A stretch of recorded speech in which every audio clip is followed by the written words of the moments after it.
You need to bring it to the money. If you sell windows, roofs, siding, kitchens, bathrooms, or any other home improvements in a one-call close, I'm sure you've heard people tell you that. Okay, well once you do that, then what do you do? In this video, I'm going to share some of the things I do that I've learned after being in this business for over 35 years and personally being in over 16,000 homes. Once you bring it to the money, which is a fancy way of saying that you've isolated the objection to the money, you have to learn how to handle the money objection. In most cases, this means that you have to get the gap of where you are to where they want to be and close the gap. The setup is this. First, you have to have a great sales presentation that makes your customer want the product and see its value.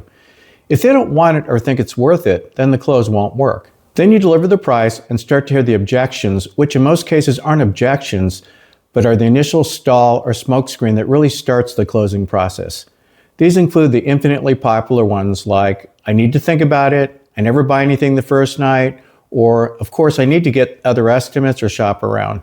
Then you learn to get past these to the real objection, which if you've done your job is just the money. For example, a simple way would sound like this. Well, this has been great, Ron. We just need to think about it.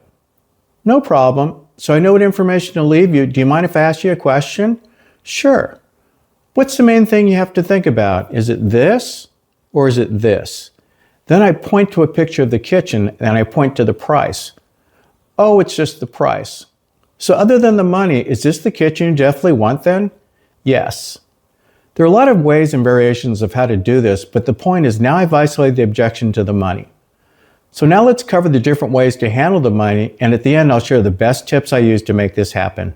Now if these videos are helping you make more money and you want more training, please subscribe and like to help me. And for more free training on how to one-call close, check out the link in the description below. So first you isolate the objection to the money. You do this when you can say, so other than the money, is this what you want? Or are there any other reasons other than the money that you don't want this? Then you need to find out what type of money. When the customer says that it's too much money, it can mean two things: that they don't think it's worth it or they can't afford it. These are two different things, and unless you know which it is, you may handle it wrong. If they don't think it's worth what you're offering, would a 12-month no interest work? If I tried to sell you a bottle of water for $100 and you said it's too much money, would giving you 12 months no interest or lowering the payment work? No. The money issue is value.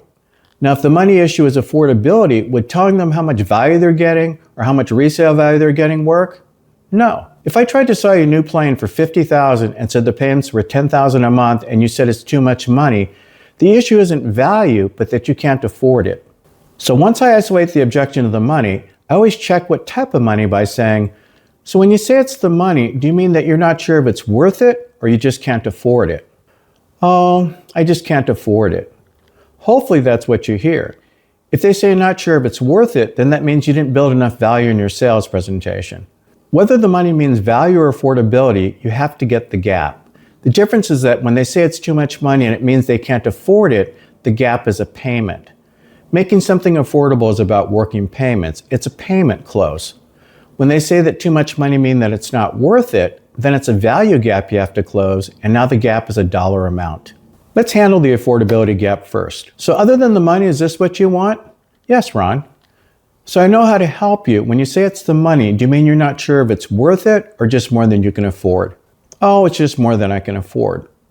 Well, how much too much is the monthly payment? Oh, about $100 a month. So now you know the gap is $100 a month. So if you're quoting a payment of $500 a month, then you know that they want to be about $400 a month. Always get them to give you the gap. Don't fish.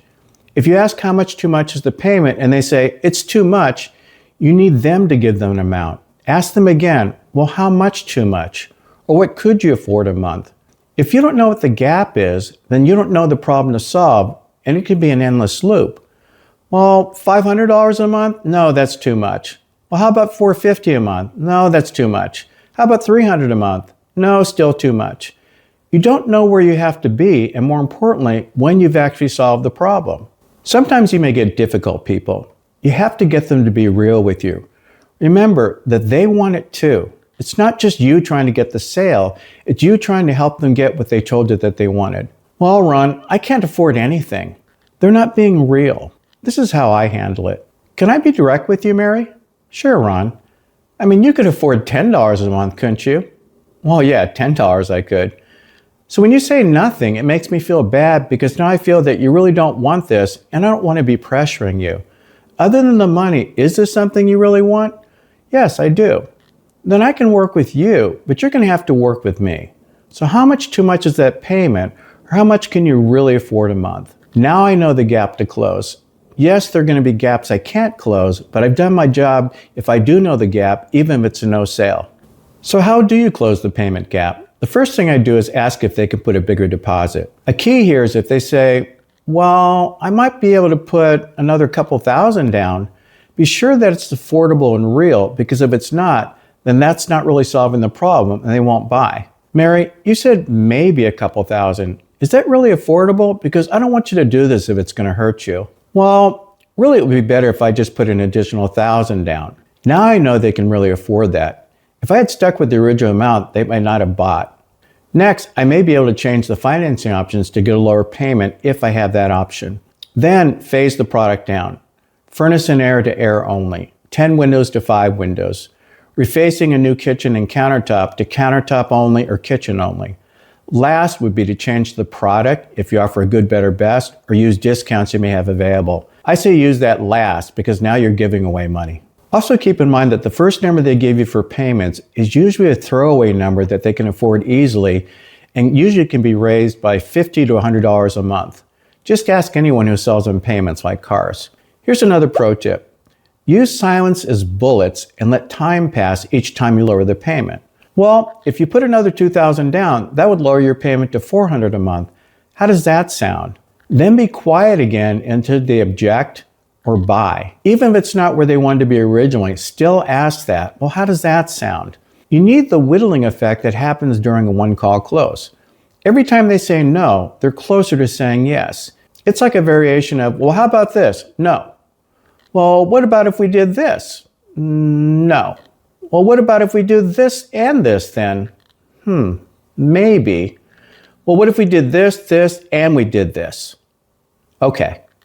That's how a one-call close works. Every time they say no, they're closer to saying yes. Use the no's to whittle. The other scenario is when you bring it to the money and they say that too much money means that they aren't sure if it's worth it. Here you lost it in the sales presentation, and the only way to make it up is to learn to build value in the close. The strategy is the same. First, you have to get the gap. Say you're at $20,000. So other than the money, is this what you want? Yes, Ron. So when you say it's the money, do you mean you're not sure if it's worth it or just more than you can afford? It's just more than I want to spend for this or think it's worth. Well, how far apart are we? Well, I really can't see spending more than $17,000 for this. So we're about $3,000 apart from you getting a new kitchen. Now you know the gap is $3,000. There are many ways to close a value gap. For example, if they want resale value like a bathroom. Can I share some information with you? Sure, Ron. Did you believe me earlier when we talked about the resale value of a new bathroom being around 60% in your area? Yeah, that sounds reasonable. Well, if you get a 60% return on investment on this bathroom when you sell the house, it really isn't costing you $20,000. With the resale value, it's really about $8,000 since you get $12,000 back when you sell.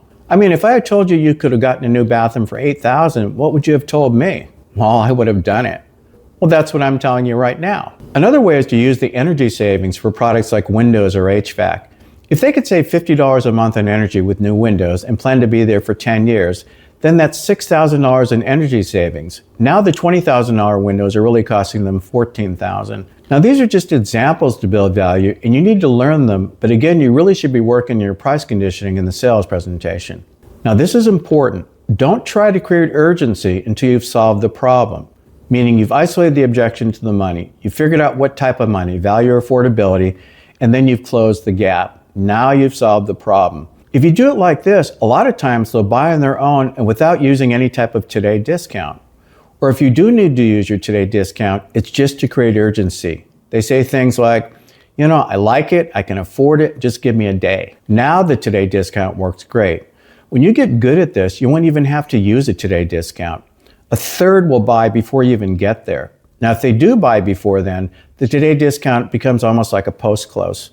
I hope this video helped you, and if you want more on how to build value in your sales presentation, check out the video on I had no idea it would cost this much, Or don't forget the free closing training, both listed above or in the description below. Happy selling!